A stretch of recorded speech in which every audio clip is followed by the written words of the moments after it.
जंगल में चारों तरफ पानी ही भरा था। जंगल के मुखिया, कड़कनाथ सेठ और कुछ पक्षी सामान लेकर सुरक्षित जगह पर चले जाते हैं। हम अपने घरों को छोड़कर यहाँ पर तो आ गए हैं, लेकिन देखो ये जंगल है तो हमें तरह तरह की मुसीबतों का सामना करना पड़ सकता है। पानी तो यहाँ पर भी भरा हुआ है, लेकिन यहाँ हम पेड़ पौधों और लकड़ियों से घर बनाकर रह सकते हैं। हाँ मुखिया जी, आप सही कह रहे हो, हम ऐसा ही करेंगे। खाने पीने के लिए थोड़ा बहुत जो सामान है वो हम आपस में बांट लेंगे। तभी हरी काका कहता है, सेठ जी, टूनी चिड़िया बहुत परेशान है। उसके घर में बहुत सारा सामान था जो खराब हो गया। उस घर में टूनी चिड़िया के मरे हुए पति की यादें थीं और वो उन्हें बचा नहीं पाई, इसलिए वो उदास है। तभी सेठ जी टूनी चिड़िया के पास जाते हैं। देखो टूनी, ये तो प्राकृतिक आपदा है, इसे ना मैं टाल सकता हूँ ना तुम टाल सकती हो। जो होना था वो हो गया। अब तो ये सोचो कि हमें आगे का जीवन कैसे बिताना है।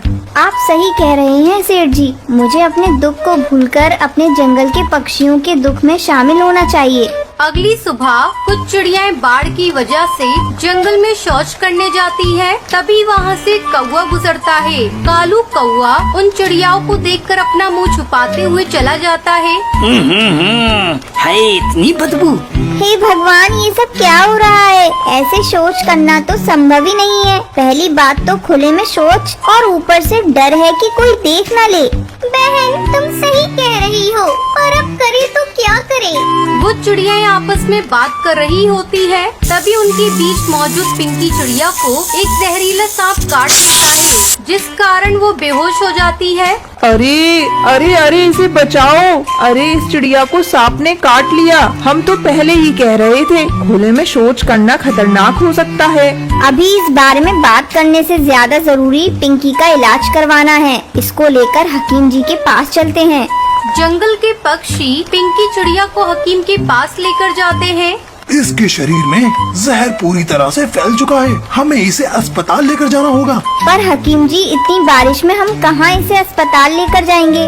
ऊपर से बाढ़ की वजह से पूरा जंगल तबाह हो गया है। आप ही कुछ कीजिए। ठीक है, तो फिर कुछ पक्षी मेरे साथ जंगल की जड़ी बूटियाँ ढूंढने चलो, हमारे पास समय कम है। फिर कुछ पक्षी हकीम के साथ जड़ी बूटी ढूंढने लगते हैं और बहुत मेहनत के बाद उन्हें जड़ी बूटी मिल जाती है। उसके बाद हकीम जी पिंकी चिड़िया को जड़ी बूटी खिलाकर सही कर देते हैं। तभी टूनी चिड़िया सुंदरी कौवी से कहती है, बहन जी, ये तो सही हो गई, लेकिन अब से हम खुले में शौच नहीं करेंगे। आज इसके साथ जो हुआ, कल को किसी और के साथ भी तो हो सकता है। और ये तो बच गई, पर जरूरी नहीं कि सबकी किस्मत पिंकी चिड़िया जैसी ही हो। हमें कड़कनाथ सेठ जी से बात करनी होगी। सेठ जी, हम सभी शौचालय का निर्माण करना चाहते हैं। अभी बारिश का कुछ नहीं पता और चिड़िया खुले जंगल में शौच करने नहीं जाना चाहती। हमें कुछ तो करना चाहिए। मैं कुछ सोचता हूँ। अच्छा सुंदरी कौवी, टुनटुनी चिड़िया कहाँ है? वही इस जंगल की सबसे समझदार चिड़िया है, वही कुछ सोच सकती है। टुनटुनी चिड़िया को बुलाया जाए। टुनटुनी सोई हुई थी। टुनटुनी चिड़िया नींद की बहुत पक्की थी। तभी सुंदरी कौवी उसके पास जाती है। अरे टुनटुनी, तुझे सेठ जी बुला रहे हैं। इतनी सुबह सुबह मेरे से क्या काम है? वैसे तो वो सेठ मुझसे बोलता है कि मैं एक नंबर की नालायक चिड़िया हूँ। अब मेरे से उसे क्या काम पड़ गया? राम जाने, लेकिन उन्होंने तुम्हें बुलाया है, तुम जल्दी चलो। टुनटुनी चिड़िया उठकर सेठ जी के पास जाती है। हाँ मुखिया जी, बोलिए, क्या कहना था? क्यों मेरी नींद खराब कर इतनी सुबह? भला कौन किसको बुलाता है? देख, हमें पता है कि तू जंगल की सबसे समझदार और बुद्धिमान चिड़िया है। हम चाहते हैं कि तुम हमें एक उपाय बताओ कि इस बार बारिश में जंगल के पक्षियों के लिए शौचालय केंद्र कैसे बन सकता है। इसमें मैं क्या करूँ सेठ जी? और वैसे भी आप सभी की मदद करने से मुझे क्या मिलेगा? मुझे तो वैसे भी आप सभी ने मेरे बंटी कबूतर से मुझे अलग कर दिया। देख, तेरी शादी हम खुद बंटी कबूतर से करवा देंगे। बस तुझे गाँव के पक्षियों के लिए आज दोपहर तक एक शौचालय तैयार करना होगा। बता, शर्त मंजूर है? सच कह रहे हो सेठ जी? चलिए ठीक है, मुझे आपकी ये शर्त मंजूर है। अब टुनटुनी चिड़िया एक डाल पर बैठी बैठी सोचती है कि कैसे वो शौचालय बनाए। इतने में ही बंटी कबूतर उसके पास आ जाता है। अरे टुनटुनी, तुमने पूरे जंगल में क्या बात फैला रखी है? तुम क्या करने वाली हो? मैंने सुना है तुम कुछ कमाल करोगी, फिर हमारी शादी होगी। बंटी, मैं तुम्हें पाने के लिए कुछ भी कर सकती हूँ, बस तुम देखते जाओ मैं क्या करती हूँ। तुम मुझे जंगल से कुछ लकड़ी और बैम्बू ला कर दे दो। बंटी कबूतर टुनटुनी चिड़िया को सारा सामान लाकर दे देता है। टुनटुनी चिड़िया उन बैम्बू से एक लंबा सा पाइपलाइन बनाती है। उसके बाद वो बैम्बू और लकड़ियों से एक शौचालय तैयार करती है और सभी पक्षियों को बुलाकर उनसे कहती है, ये देखो जंगल के पक्षियों, अब आप सभी इसमें शौच कर सकते हैं और आपका शौच आसपास में नहीं बल्कि दूर नाले में चला जाएगा। इन बैम्बू के रहते हुए हम बीमारियों से भी बचे रहेंगे और ये हम सभी के लिए सेफ भी रहेगा। शौचालय बना हुआ देख सेठ जी टुनटुनी चिड़िया से कहता है, वाह टुनटुनी, तूने तो सच में कमाल कर दिया। हमने तो ऐसा सोचा भी नहीं था कि तुम बम्बू से एक ऐसा शौचालय बना दोगी। सच में तुम कमाल हो। तुम्हारी बुद्धि की तो हमें दाद देनी पड़ेगी। अब सभी जंगल के पक्षी शौचालय देखकर बहुत खुश होते हैं और जंगल के पक्षी मिलकर बड़ी धूमधाम से टुनटुनी चिड़िया की शादी बंटी कबूतर से करा देते हैं। फिर सभी एक साथ बहुत खुश रहते हैं। चंपकवन के जंगल में टुनटुनी चिड़िया अपनी माँ टूनी चिड़िया के साथ रहती थी। बचपन से ही टुनटुनी चिड़िया के कान बड़े बड़े थे। अपने बड़े कान होने की वजह से टुनटुनी चिड़िया दूर से होने वाली बातों को भी सुन लेती थी। एक दिन पिंकी चिड़िया अपनी सास की बुराई लूसी कबूतरी से कर रही थी। उस समय टुनटुनी चिड़िया अपनी डाल पर बैठी थी। दूर होने की वजह से पिंकी चिड़िया टुनटुनी चिड़िया को देख नहीं पाती, लेकिन टुनटुनी चिड़िया उन दोनों की बातें साफ साफ सुन रही थी। दिन भर में काम करती हूँ, मजाल है कि मेरी सास एक काम कर दे, बस कमरे में बैठकर दिन भर टीवी देखती रहती है।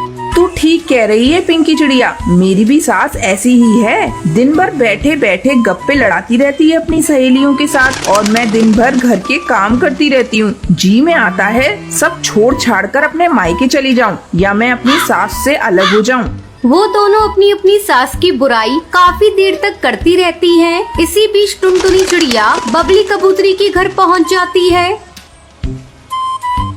अरे कहाँ हो बबली कबूतरी, जल्दी इधर आओ, तुम्हारी बहू के बारे में कुछ बताना है। बबली कबूतरी अपनी बहू का नाम सुनते ही दौड़ी दौड़ी वहाँ आती है। क्या बात है टुनटुनी चिड़िया, तुम मेरी बहू के बारे में क्या बताना चाहती है? तुम्हें पता है बबली कबूतरी, तुम्हारी बहू तुमसे अलग होना चाहती है। आज मैंने सुना वो पिंकी चिड़िया से इस बारे में बात कर रही थी। वो तुम्हारी बहुत बुराई कर रही थी। तुम्हें तो पता ही है बबली कबूतरी, मैं अपने बड़े कानों की वजह से दूर से ही पक्षियों की बातें सुन लेती हूँ। तभी लूसी कबूतरी वहाँ आ जाती है। दोनों सास बहू में लड़ाई शुरू हो जाती है। फिर मौका देखकर टुनटुनी चिड़िया वहाँ से रफू चक्कर हो जाती है। इस तरह दिन गुजर रहे थे। एक दिन टुनटुनी चिड़िया की माँ टूनी चिड़िया अपने पति टुन्नू चिड़ा से कहती है, सुनो जी, कब तक हम लोग अपनी बेटी टुनटुनी चिड़िया को घर में बिठाए रखें? अब उसके हाथ पीले कर देने चाहिए। मैं भी यही चाहता हूँ टुनटुनी चिड़िया कि जल्दी से शादी हो जाए, पर क्या करूँ, जहाँ भी जाता हूँ सभी टुनटुनी चिड़िया के लंबे कानों की वजह से मना कर देते हैं। अब सब ऊपर वाले के हाथ में है। जब उसकी मर्जी होगी तब हमारी टुनटुनी की शादी हो जाएगी। इस तरह समय गुजरने लगता है। एक दिन टूनी चिड़िया के घर उसकी सहेली सुंदरी कौवी आती है। आओ आओ सुंदरी कौवी, कैसे आना हुआ? क्या बताऊं टूनी चिड़िया, मैं अपने बेटे कालू कौवे के लिए कोई संस्कारी चिड़िया ढूंढ रही हूँ। तुझे तो पता है आजकल की मॉडर्न चिड़िया के बारे में, शादी करके आते ही घर में आग लगाना शुरू कर देती हैं। अचानक मुझे तेरी बेटी टुनटुनी चिड़िया की याद आई, सो मैं तेरे पास चली आई। मैं टुनटुनी चिड़िया को अपने घर की बहू बनाना चाहती हूँ। लेकिन सुंदरी कौवी, तुझे तो पता है मेरी बेटी टुनटुनी चिड़िया के कान बड़े बड़े हैं। तुझे उसके कानों से कोई परेशानी नहीं है तो मैं इस रिश्ते के लिए तैयार हूँ। मुझे कोई ऐतराज नहीं टूनी चिड़िया, मुझे तो बस संस्कारी बहू चाहिए। कुछ दिनों के बाद टुनटुनी चिड़िया और कालू कौवी की शादी हो जाती है। टुनटुनी चिड़िया अपने ससुराल में बहुत खुश थी। एक दिन उसकी सास उससे कहती है, टुनटुनी बहू चल आज चलकर शॉपिंग करते हैं, बहुत दिन हो गए शॉपिंग करने नहीं गए। दोनों सास बहू शॉपिंग के लिए जाने लगती है। जैसे ही वो घोंसले से बाहर निकलती है, टुनटुनी चिड़िया को कुछ आवाजें सुनाई देती है। दो पक्षी आपस में बातें कर रहे थे कि आज वो लोग बाजार में दंगा करेंगे। टुनटुनी अपनी सास से कहती है, माँ जी, आज बाजार में दंगा होने वाला है, हम लोग शॉपिंग करने फिर कभी चलेंगे। अरे टुनटुनी चिड़िया, तू पागल हो गई है क्या? ये क्या अनाप शनाप बोल रही है? तुझे कैसे पता आज जंगल के बाजार में दंगा होने वाला है? माँ जी, आपको तो पता ही मेरे कान बड़े बड़े हैं। मैं दूर की बातों को सुन लेती हूँ। अब ज्यादा बहस मत करिए, जल्दी घर के अंदर चलिए। दोनों सास बहू घोंसले के अंदर चली जाती है। थोड़ी देर बाद कालू कौवे का फोन आता है।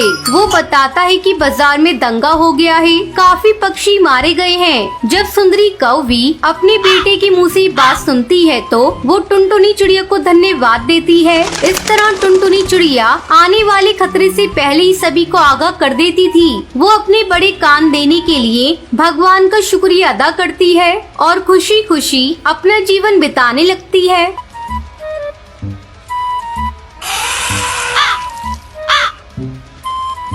किसी जंगल में एक बहुत ही गरीब पति पत्नी रहा करते थे। एक दिन टुनटुनी टुन्नू से कहती है, टुन्नू जी, लगता है इस बार अपने घोंसले की मरम्मत करवानी होगी। चारों तरफ से घोंसला टूट फूट गया है। क्या करूं? जब भी बारिश होती है मेरा मन डर से भर जाता है। टुनटुनी, मैं तो यही सोच रहा हूँ कि अपने घर की मरम्मत जल्दी से करवा लूँ, लेकिन क्या करूँ? मेरे पास अभी इतने पैसे नहीं है कि मैं घर ठीक करा सकूँ। चिंता मत करिए जी, ज्यादा चिंता करने से तबीयत खराब हो जाएगी। हम गरीबों का क्या है, 2 वक्त की रोटी भी अच्छे से मिल जाए वही बहुत है। घर ठीक करवाने के लिए तो पैसे चाहिए।